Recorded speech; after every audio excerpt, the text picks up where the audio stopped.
പ്രിയ സുഹൃത്തുക്കളെ, നമസ്കാരം. Grace wealth ചാനലിലേക്ക് എല്ലാവർക്കും സ്വാഗതം. School of business organisation private limited അഥവാ SBOയിൽ ഡിജിറ്റൽ കണ്ടന്റ് റൈറ്റർ എന്ന ടാസ്ക് എങ്ങനെ ചെയ്യാമെന്നുള്ളതാണ് ഈ വീഡിയോയിലൂടെ പറയുന്നത്. ദയവായി ശ്രദ്ധയോടെ എല്ലാവരും കാണുക, സ്കിപ്പ് ചെയ്യരുത്. സ്കിപ്പ് ചെയ്താൽ നിങ്ങൾക്കത് പൂർണ്ണമായി മനസ്സിലാകാതെ വരും. നിങ്ങളുടെ ചെയ്യുന്ന ജോലിയിൽ തെറ്റുകൾ സംഭവിക്കാനുള്ള സാധ്യതയുണ്ട്. നമുക്കിവിടെ ആദ്യം ID ലോഗിൻ ചെയ്യാം. ID ലോഗിൻ ചെയ്തതിന് ശേഷം നമുക്ക് കുറച്ച് മുകളിലേക്ക് സ്ക്രോൾ ചെയ്യുമ്പോൾ നമുക്ക് ഡാഷ്ബോർഡും അതിൻ്റെ മെനുകളും കാണാവുന്നതാണ്. അത് കണ്ടു കഴിഞ്ഞാൽ അവിടെ ട്രെയിനിങ് ടാസ്ക് എന്ന് കാണുന്നതായിരിക്കും. ആ ട്രെയിനിങ് ടാസ്കിൽ ക്ലിക്ക് ചെയ്യുക. ക്ലിക്ക് ചെയ്യുമ്പോൾ today task instruction, today task, pay out history തുടങ്ങിയ ഭാഗങ്ങൾ കാണാം. അതിൽ ട്രെയിനിങ് ടാസ്കിൽ നിങ്ങൾ ക്ലിക്ക് ചെയ്യുക. അങ്ങനെ ക്ലിക്ക് ചെയ്യുമ്പോൾ അവിടെ വരുന്ന പേജിൽ ചില നിർദ്ദേശങ്ങൾ കൊടുത്തിട്ടുണ്ട്. ആ നിർദ്ദേശങ്ങൾ പൂർണ്ണമായും നിങ്ങൾ വായിച്ചു മനസ്സിലാക്കണം. ഈ നിർദ്ദേശങ്ങൾ മനസ്സിലാക്കാതെ ദയവായി നിങ്ങൾ ജോലി ചെയ്യാൻ തുടങ്ങരുത്.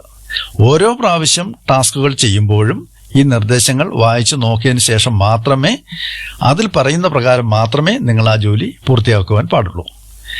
ഇവിടെ കണ്ടന്റ് റൈറ്റർ എന്ന് പറയുന്ന ജോലി ചെയ്യുമ്പോൾ നമ്മൾ ബ്ലോഗിലാണ് ചെയ്യുന്നത്. സ്വന്തമായിട്ട് വെബ്സൈറ്റ് ഉണ്ടെങ്കിൽ അങ്ങനെയോ അതിലൂടെയോ അല്ലെങ്കിൽ ബ്ലോഗറിലൂടെയോ നമുക്ക് ബ്ലോഗ് ചെയ്യാം. ഈ ബ്ലോഗ് ചെയ്യുവാൻ പോകുമ്പോൾ അവിടെ ടൈറ്റിൽ കൊടുക്കണം. ടൈറ്റിലിൽ 15 വാക്കുകളെങ്കിലും ഉണ്ടായിരിക്കണമെന്നുള്ളത് നിർബന്ധമാണ്. ടൈറ്റിൽ 15 വാക്കുകളെങ്കിലും ഉണ്ടായിരിക്കണം. അതിൻ്റെ ഡിസ്ക്രിപ്ഷനിൽ, അതായത് അതിൻ്റെ മാറ്റർ നമ്മൾ ടൈപ്പ് ചെയ്യുമ്പോൾ 200 വാക്കുകളിൽ കൂടുതൽ ഉണ്ടായിരിക്കണം. നിർബന്ധമായും 200 വാക്കുകളിൽ കൂടുതൽ ഉള്ള ഒരു ഡിസ്ക്രിപ്ഷൻ ആയിരിക്കണം, അല്ലെങ്കിൽ മാറ്റർ ആയിരിക്കണം നിങ്ങൾ തയ്യാറാക്കേണ്ടത്. കൂടാതെ ആ മാറ്ററിൻ്റെ ഹെഡ്ലൈനുകൾ എന്ന് പറയുന്നത് 3-ലധികം ഹെഡ്ലൈനുകൾ ഉണ്ടായിരിക്കണം. അതും നിർബന്ധമാണ്. അതുകൂടാതെ നിങ്ങൾ എഴുതുന്ന മാറ്റർ ഏത് വിഷയത്തെ സംബന്ധിച്ചാണോ അതിനെ സംബന്ധിക്കുന്ന ഒരു ഇമേജെങ്കിലും നിർബന്ധമായും ഉണ്ടായിരിക്കണം. ഒരു ബ്ലോഗ് ചെയ്യുന്നവർക്ക് അറിയാമല്ലോ, തീർച്ചയായിട്ടും ഒരു ഇമേജ് കൊണ്ട് മാത്രം അത് നടക്കുന്നതല്ല, വിജയിക്കുന്നതല്ല. അതുകൊണ്ട് പല ഇമേജുകൾ കൊടുക്കേണ്ടതാണ്. പക്ഷേ ഇവിടെ നിർബന്ധമായും ഒരു ഇമേജെങ്കിലും ഉണ്ടായിരിക്കണമെന്നാണ്. നിങ്ങൾക്ക് എത്ര ഇമേജുകൾ വേണമെങ്കിലും കൊടുക്കാം.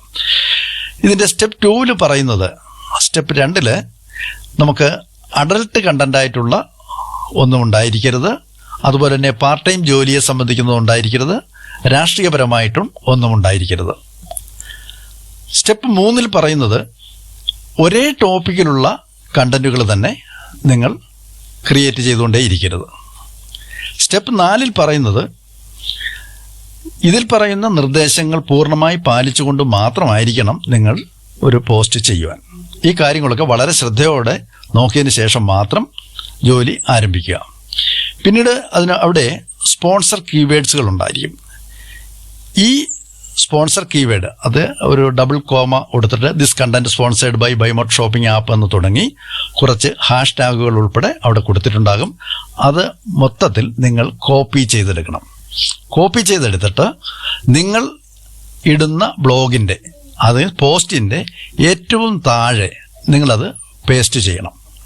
ഏറ്റവും താഴെ അത് പേസ്റ്റ് ചെയ്തിട്ടുണ്ടാകണം. ഇത്രയും കാര്യങ്ങൾ നിങ്ങൾ വളരെ ശ്രദ്ധയോടുകൂടി ചെയ്യുക. ചെയ്തതിന് ശേഷം നമുക്ക് ഇത് വായിച്ച് നോക്കി മനസ്സിലാക്കിയിട്ട് നിങ്ങളിത് ലോഗൗട്ട് ചെയ്യുക. ലോഗൗട്ട് ചെയ്യാൻ പറയുന്നത് മറ്റൊന്നിനുമല്ല, ഇത് വളരെയധികം സമയം ലോഗിൻ ചെയ്ത് വച്ചിരുന്നു കഴിഞ്ഞാൽ നിങ്ങൾക്ക് ചില എററുകൾ അവിടെ കാണുവാൻ ഇടയാകും. അതുകൊണ്ട് ലോഗൗട്ട് ചെയ്യുക. ലോഗൗട്ട് ചെയ്തതിന് ശേഷം നമുക്ക് നമ്മുടെ ബ്ലോഗ് ചെയ്യുന്നത് നോക്കാം. ഞാനിവിടെ ഓൾറെഡി ബ്ലോഗ് ചെയ്ത് വച്ചിരിക്കുകയാണ്.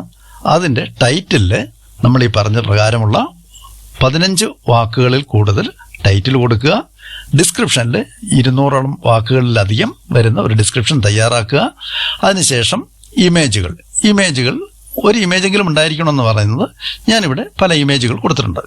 ഇത്രയും ചെയ്തതിന് ശേഷം താഴെ നമുക്ക് സ്പോൺസർ കണ്ടന്റ് കോപ്പി ചെയ്ത് പേസ്റ്റ് ചെയ്യാവുന്നതാണ്. ഇത് ചെയ്തതിന് ശേഷം നമ്മൾ ചെയ്യേണ്ടത് പ്രിവ്യൂ ഒക്കെ നോക്കിയതിന് ശേഷം പബ്ലിഷ് ചെയ്യുക. പബ്ലിഷ് ചെയ്തിട്ട് ഷെയർ ബട്ടൺ ക്ലിക്ക് ചെയ്ത് അതിൻ്റെ ലിങ്ക് കോപ്പി ചെയ്ത് നിങ്ങൾ പേസ്റ്റ് ചെയ്ത് വയ്ക്കുക. ഈ പറയുന്ന കാര്യങ്ങളൊക്കെ നിങ്ങൾക്ക് ഒരിടത്ത് തയ്യാറാക്കി വച്ചു കഴിഞ്ഞാൽ നിങ്ങൾക്ക് ബുദ്ധിമുട്ടില്ലാതെ തന്നെ അതായത് നിങ്ങളുടെ ID ലോഗിൻ ചെയ്ത് വെച്ച് ഒരുപാട് സമയം വേസ്റ്റ് ആക്കാതെ തന്നെ നിങ്ങൾക്ക് അവിടെ ചെയ്യാവുന്നതാണ്. അതിൻ്റെ URL കോപ്പി ചെയ്ത് നിങ്ങൾ വാട്സപ്പിലോ എവിടെയെങ്കിലും അല്ലെങ്കിൽ നിങ്ങളുടെ തന്നെ ആരുടെയെങ്കിലും ഒരു വാട്സപ്പിലേക്ക് പേസ്റ്റ് ചെയ്ത് സെൻഡ് ചെയ്ത് വയ്ക്കുക. അതിനുശേഷം അതിൻ്റെ ഇമേജിൻ്റെ ഒരു ലിങ്ക്, ആ ഇമേജിൽ ലോങ് പ്രസ് ചെയ്ത് കഴിഞ്ഞാൽ നമുക്ക് URL കോപ്പി ചെയ്തെടുക്കാൻ കിട്ടും. അതിൻ്റെ ലിങ്കും നിങ്ങൾ കോപ്പി ചെയ്ത് വയ്ക്കുക. ആ ലിങ്ക് കോപ്പി ചെയ്ത് വയ്ക്കുമ്പോൾ ഏറ്റവും അവസാനം JPG എന്നുണ്ടാകും. അതുപോലെ നമ്മളുടെ ഇതിൻ്റെ ലിങ്ക് ഷെയർ ചെയ്തെടുക്കുമ്പോൾ അവിടെ HTML എന്നുണ്ടാകും, HTML. ഇതൊക്കെ ശ്രദ്ധിക്കുക. അങ്ങനെയൊക്കെ ഉണ്ടെങ്കിൽ അത് തെറ്റല്ല എന്ന് നമുക്ക് മനസ്സിലാക്കാം. അതുപോലെ തന്നെ അതിൻ്റെ ഒരു ടൈറ്റിൽ, ആ ടൈറ്റിൽ നമ്മൾ ഇവിടെ ചെയ്യുമ്പോൾ ബ്ലോഗ് ചെയ്തപ്പോൾ 15 വാക്കുകളെങ്കിലും ഉണ്ടായിരിക്കണമെന്ന് പറഞ്ഞു. പക്ഷേ നമ്മുടെ ID ലോഗിൻ ചെയ്ത് ഉള്ളിൽ പേസ്റ്റ് ചെയ്യാൻ പോകുമ്പോൾ അവിടെ മിനിമം 10 വാക്കെങ്കിലും ടൈറ്റിലായിട്ട് ഉണ്ടായിരിക്കണം. അത് നിങ്ങൾ തയ്യാറാക്കി വയ്ക്കുക. അതുപോലെ തന്നെ ഡിസ്ക്രിപ്ഷനിലുള്ള വാക്കുകൾ ഒരു 20 വാക്കുകളെങ്കിലും നിങ്ങളുടെ ഡിസ്ക്രിപ്ഷന്, അതായത് നിങ്ങൾ തയ്യാറാക്കിയ കണ്ടന്റിനെ സംബന്ധിക്കുന്ന ഒരു ചെറിയ വിവരണം, ഒരു 20 വാക്കുകൾക്കുള്ളിൽ നിൽക്കുന്ന ഒരു ചെറിയ വിവരണം തയ്യാറാക്കി അതും നിങ്ങൾ വാട്സാപ്പിൽ, ഈ പറയുന്ന കാര്യങ്ങളൊക്കെ വാട്സാപ്പിൽ തയ്യാറാക്കി വയ്ക്കുക. വാട്സാപ്പിലോ ടെലിഗ്രാമിലോ അല്ലെങ്കിൽ നോട്ട്സിലോ എവിടെയെങ്കിലും നിങ്ങൾ തയ്യാറാക്കി വയ്ക്കുക. കാരണം ഇതൊക്കെ ചോദിക്കുന്ന സ്ഥലത്ത് നമ്മൾ കൊടുക്കുമ്പോൾ കോപ്പി ചെയ്ത് പേസ്റ്റ് ചെയ്താൽ മാത്രം മതിയാകും. അതിനുവേണ്ടിയാണ്. അതിനുശേഷം നിങ്ങൾ വീണ്ടും ഇതെല്ലാം പോസ്റ്റ് ചെയ്ത് പബ്ലിഷ് ചെയ്ത് ഈ കാര്യങ്ങളൊക്കെ തയ്യാറാക്കി വെച്ചിട്ട് നിങ്ങൾ വീണ്ടും നിങ്ങളുടെ ID ലോഗിൻ ചെയ്യുക. ലോഗിൻ ചെയ്തിട്ട് നിങ്ങൾ ട്രെയിനിങ് ടാസ്ക് എന്ന് പറഞ്ഞ ഭാഗത്ത് ക്ലിക്ക് ചെയ്യുക. ആ ട്രെയിനിങ് ടാസ്കിൽ ക്ലിക്ക് ചെയ്ത് കഴിയുമ്പോൾ അവിടെ നേരത്തെ നമ്മൾ ടുഡേ ടാസ്ക് ഇൻസ്ട്രക്ഷനിലാണ് ക്ലിക്ക് ചെയ്തത്. ഇപ്പോൾ നമുക്ക് ടുഡേ ടാസ്കിൽ ക്ലിക്ക് ചെയ്യാം. ടുഡേ ടാസ്കിൽ ക്ലിക്ക് ചെയ്യുമ്പോൾ നമുക്ക് ഒരു 5 മിനിറ്റ് നേരത്തേക്കുള്ള ഒരു പരസ്യം അവിടെ ഓടുന്നത് കാണാം. അത് പൂർണ്ണമായി ഓടിക്കഴിഞ്ഞാൽ ഒരു 5 സെക്കൻഡ് അല്ലെങ്കിൽ 10 സെക്കൻഡ് മുൻപ് തന്നെ അതിൻ്റെ താഴെ ഒരു ബട്ടൺ പ്രത്യക്ഷപ്പെടുന്നതായിരിക്കും, ഗോ ടു ടാസ്ക് എന്ന് പറഞ്ഞിട്ട്. ആ ഗോ ടു ടാസ്ക് എന്ന് പറയുന്ന ഭാഗത്ത് ക്ലിക്ക് ചെയ്യാം. അവിടെ ക്ലിക്ക് ചെയ്യുമ്പോൾ ഒരു പേജ് വരികയും ആ പേജിൽ ഒരു ചാർട്ട് കൊടുത്തിട്ടുണ്ടാവും. ആ ചാർട്ട് ശ്രദ്ധയോടെ നോക്കുക. അതിനകത്ത് നമുക്ക് നമ്മുടെ SBIയുടെ നിർദ്ദേശങ്ങൾ ചിലത് കാണാം. അതിനകത്ത് ചില കാര്യങ്ങൾ പറയുന്നുണ്ട്. അത് പ്രകാരമായിരിക്കും നിങ്ങൾക്ക് അതിൻ്റെ പണം ലഭിക്കുന്നത്. നിങ്ങൾ പൂർണ്ണമായും ശരിയായി ചെയ്യുകയാണെങ്കിൽ അതിൻ്റെ പൂർണ്ണമായ സംഖ്യ കിട്ടും. അത് പലപ്പോഴും അത് വ്യത്യാസങ്ങൾ വരാൻ സാധ്യതയുള്ളതുകൊണ്ട് ഓരോ പ്രാവശ്യവും ശ്രദ്ധിക്കുക. അതിൻ്റെ തൊട്ട് താഴെ വരുന്ന ഭാഗത്ത് നമുക്ക് നമ്മളുടെ പബ്ലിഷ് ചെയ്ത പോസ്റ്റിൻ്റെ URL ചോദിക്കും. അത് ഓൾറെഡി നമ്മൾ URL എടുത്ത് ഒരു സ്ഥലത്ത് ഞാൻ മാറ്റി വയ്ക്കാൻ പറഞ്ഞിരുന്നല്ലോ, വാട്സാപ്പിലോ ടെലിഗ്രാമിലോ അല്ലെങ്കിൽ നോട്ട്സിലോ എവിടെയെങ്കിലും മാറ്റി വയ്ക്കാൻ പറഞ്ഞിരുന്നു. അവിടുന്ന് നിങ്ങൾ അതിൻ്റെ URL എടുത്ത് പോസ്റ്റ് ചെയ്യണം. പേസ്റ്റ് ചെയ്തതിന് ശേഷം അതിൻ്റെ താഴെ നിങ്ങളുടെ ഏതെങ്കിലും ഒരു ഇമേജിൻ്റെ ലിങ്ക് കൂടി കോപ്പി ചെയ്യാൻ പറഞ്ഞിരുന്നു. ആ ലിങ്കും കോപ്പി ചെയ്യുക. പ്രത്യേകം ശ്രദ്ധിക്കുക, ആദ്യത്തിൽ നമ്മൾ എൻ്റർ യുവർ പബ്ലിഷ്ഡ് URL എന്ന് പറഞ്ഞ് കൊടുക്കുന്നിടത്ത് ഏറ്റവും അവസാനം HTML എന്നുണ്ടാകും. അങ്ങനെ ഉണ്ടെങ്കിൽ അത് ശരിയാണ്.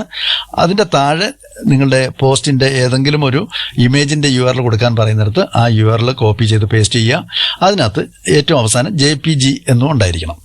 അതിനുശേഷം നമുക്ക് എൻ്റർ ദ ഈ ടൈറ്റിൽ എൻ്റർ ചെയ്യാനുണ്ടാവും. ആ ടൈറ്റിലിനകത്ത് നമ്മളൊരു 10 വാക്കുകളുള്ള ഒരു ടൈറ്റിൽ ടൈപ്പ് ചെയ്ത് വയ്ക്കണമെന്ന് പറഞ്ഞിരുന്നു. അത് കോപ്പി ചെയ്ത് പേസ്റ്റ് ചെയ്യുക. അതിൻ്റെ താഴെ ഡിസ്ക്രിപ്ഷനിൽ നിങ്ങൾ ചെയ്ത കണ്ടന്റിനെ കുറിച്ച് മൊത്തത്തിലുള്ള ഒരു വിവരണം, ഒരു 20 വാക്കുകളിൽ കുറയാത്ത ഒരു വിവരണം തയ്യാറാക്കി വയ്ക്കാൻ പറഞ്ഞിരുന്നു. അത് കോപ്പി ചെയ്ത് അതും പേസ്റ്റ് ചെയ്യാം. ഇവിടെ ഞാനിത് ഇങ്ങനെയൊക്കെ ചെയ്തിട്ടുണ്ട്.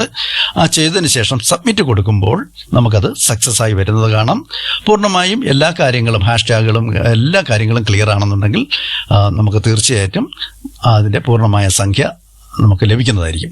ഏതെങ്കിലും കാരണവശാൽ നിങ്ങൾക്ക് അവിടെ എററുകൾ എന്തെങ്കിലും സബ്മിറ്റ് ചെയ്യുമ്പോൾ എററുകൾ എന്തെങ്കിലും കാണിക്കുകയാണെങ്കിൽ, എററുകൾ എന്ന് പറയുമ്പോൾ നമുക്ക് CSRF ടോക്കൺ മിസ്മാച്ച് എന്ന് കാണാം, ചിലപ്പോൾ 404 എന്ന് കാണാം, ചിലപ്പോൾ ഡിസ്ക്രിപ്ഷനിലെ വേഡ്സുകളുടെ എണ്ണം കുറവാണെന്നോ കൂടുതലാണെന്നോ കാണാം, അല്ലെങ്കിൽ ടൈറ്റിലിൻ്റെ വേഡ്സുകളുടെ എണ്ണം കുറവോ കൂടുതലോ എന്ന് കാണാം. ചിലപ്പോൾ നമ്മൾ കൊടുത്തിരിക്കുന്ന ലിങ്കുകൾ ഇമേജിൻ്റെ ലിങ്ക് ആണെങ്കിലോ അല്ലെങ്കിൽ ടൈറ്റിലിൻ്റെ ലിങ്ക് ആണെങ്കിലോ നമ്മുടെ പബ്ലിഷ് ചെയ്ത മാറ്ററിൻ്റെ ലിങ്ക് ആണെങ്കിലോ അതിന് തെറ്റുകളുണ്ടെങ്കിൽ അതവിടെ എഴുതി കാണിക്കുന്നതായിരിക്കും. അത് പരിഹരിച്ചതിന് ശേഷം നമ്മൾ വീണ്ടും സബ്മിറ്റ് കൊടുക്കാവുന്നതാണ്. ഇത് പരിഹരിച്ചതിന് ശേഷം സബ്മിറ്റ് ചെയ്യുമ്പോൾ നിങ്ങൾക്ക് വീണ്ടും ആ 5 മിനിറ്റ് പരസ്യം ID ലോഗിൻ ചെയ്തതിനു ശേഷം 5 മിനിറ്റ് പരസ്യത്തിന് ശേഷം മാത്രം വരുന്ന പേജിൽ നിങ്ങൾ നേരത്തെ പോസ്റ്റ് ചെയ്തതിൻ്റെ എല്ലാ വിവരണങ്ങളും കൊടുത്താൽ മതിയാകും. അതിൽ പ്രത്യേകം ശ്രദ്ധിക്കേണ്ടത് CSRF ടോക്കൺ മിസ്മാച്ച് എന്നാണ് കാണുന്നതെങ്കിൽ നിങ്ങൾ ആദ്യം ചെയ്യേണ്ടത് നിങ്ങളുടെ ക്യാഷ്, നിങ്ങൾ ഏത് ബ്രൗസറാണോ ഉപയോഗിച്ചിരിക്കുന്നത് അതിൻ്റെ ക്യാഷ് മുഴുവനും ക്ലിയർ ചെയ്യുക. ക്ലിയർ ചെയ്തതിന് ശേഷം വീണ്ടും നിങ്ങൾ സബ്മിറ്റ് ചെയ്തതിന് ക്ലിയർ ആവുന്നതായിരിക്കും. 404 എന്നാണെങ്കിൽ നിങ്ങളുടെ ID ലോഗിൻ ചെയ്ത് വെച്ചിട്ട് അധിക സമയമായിട്ടുണ്ട്, അതുകൊണ്ടാണ് നിങ്ങൾക്ക് 404 എന്ന് വരുന്നത്. അതുകൊണ്ട് ലോഗൗട്ട് ചെയ്യുക. ലോഗൗട്ട് ചെയ്തതിന് ശേഷം ക്യാഷൊക്കെ ക്ലിയർ ചെയ്തതിന് ശേഷം വീണ്ടും നിങ്ങൾ ലോഗിൻ ചെയ്യുക. ലോഗിൻ ചെയ്തിട്ട് ഈ പറയുന്ന ടുഡേ ടാസ്കിൽ വന്ന് 5 മിനിറ്റ് പരസ്യത്തിന് ശേഷമുള്ള പേജിൽ നിങ്ങളതെല്ലാം പോസ്റ്റ് ചെയ്യാവുന്നതാണ്. ഇനി ലിങ്കിൻ്റെ നമുക്ക് ഡിസ്ക്രിപ്ഷനിൽ കൊടുത്തിരിക്കുന്ന വാക്കുകളുടെ എണ്ണം കൂടുതലാണെങ്കിലോ കുറവാണെങ്കിലോ അത് വേണ്ട പോലെ ചെയ്യുക. അതുപോലെ ടൈറ്റിലിൻ്റെ കൊടുക്കുന്ന വാക്കുകളുടെ എണ്ണം കൂടുതലോ കുറവാണെങ്കിൽ അതും വ്യക്തമായി ചെയ്യുക. ഇതെല്ലാം ക്ലിയർ ആക്കി കഴിഞ്ഞാൽ നിങ്ങൾക്ക് സബ്മിറ്റ് ചെയ്താൽ തീർച്ചയായിട്ടും അത് ഭംഗിയായിട്ട് തന്നെ നിങ്ങൾക്കത് അവതരിപ്പിക്കാൻ, സബ്മിറ്റ് ചെയ്യാൻ സാധിക്കും. സക്സസ്ഫുൾ എന്ന് വരികയും ചെയ്യും. ഇതിന് ശേഷം നമുക്ക് നമ്മുടെ പേ ഔട്ട് ഹിസ്റ്ററി ക്ലിക്ക് ചെയ്ത് കഴിഞ്ഞാൽ നമുക്കവിടെ അതിൻ്റെ പണം ആഡായിരിക്കുന്നു, അതിൻ്റെ തീയതിയും സമയവും ഒക്കെ നമുക്കവിടെ വ്യക്തമായി കാണാൻ സാധിക്കും. അതുപോലെ തന്നെ ടാസ്ക് ഹിസ്റ്ററി ഉണ്ട്. ടാസ്ക് ഹിസ്റ്ററി എടുത്ത് ഏറ്റവും താഴെയായിരിക്കും, സ്ക്രോൾ ഡൗൺ ചെയ്ത് താഴേക്ക് വന്നു കഴിഞ്ഞാൽ നിങ്ങൾ ചെയ്തിരിക്കുന്ന ടാസ്കിനെ കുറിച്ചുള്ള വിവരണങ്ങളും അതിൻ്റെ ലിങ്കും കാര്യങ്ങളൊക്കെ കാണാൻ സാധിക്കും, അപ്ലോഡിൽ നിന്ന് കാണാൻ സാധിക്കും.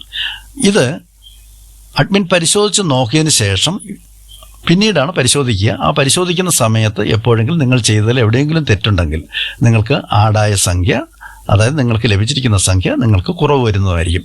അതുകൊണ്ട് അങ്ങനെ കുറവ് വരാതിരിക്കുവാൻ തന്നിരിക്കുന്ന നിർദ്ദേശങ്ങൾ പൂർണ്ണമായും പാലിച്ചുകൊണ്ട് തന്നെ ഈ ജോലി ചെയ്യുക. അങ്ങനെ ചെയ്തു കഴിഞ്ഞാൽ നിങ്ങൾക്ക് യാതൊരു ബുദ്ധിമുട്ടുമില്ലാതെ ഇത് സമർപ്പിക്കാൻ സാധിക്കുന്നതാണ്. Thank you very much.